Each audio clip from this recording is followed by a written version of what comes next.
Hello and welcome to a new video.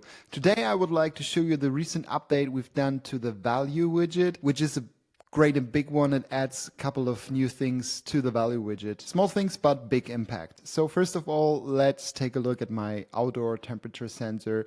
You can see the two generic value widgets like they always look on Datacake. In order to see and show these changes, let's go into edit mode. And then let's click on Edit Widget here. First of all, we have a couple of widget presets. This means that if you create a widget from scratch, you can select presets. Next, to see the real changes, let's click on Gauge. And in here, we have the different kinds of options. So the circular up to the new gradient ramp gauge type.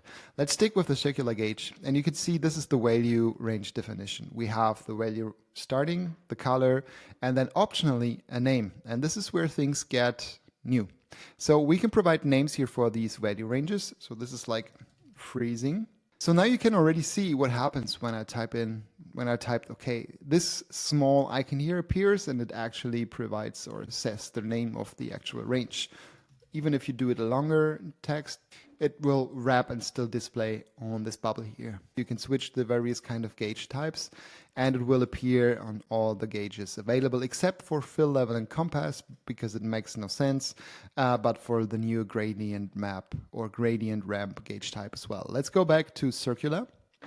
And on appearance, we do also have a couple of new options switch on.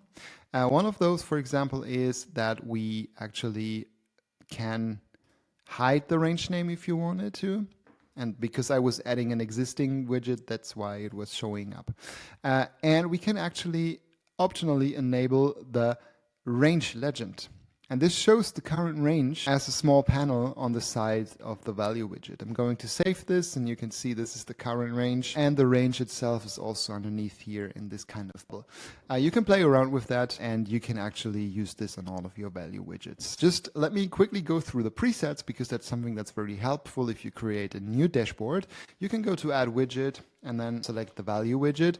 And instead of just manually typing everything in, you can select CO2 preset. We have CO2 preset for gradient, ambient light preset, a couple of different kinds of things. And the cool thing is that basically all of these things are pre-filled and you can still change the gauge type.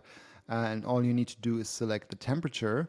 And then you actually already have all the things that I just did before with the other gauge directly here through this preset, which speeds up the whole process of creating dashboards.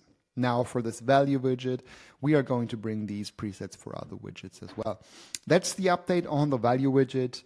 We hope you like it. Thanks for watching and stay tuned.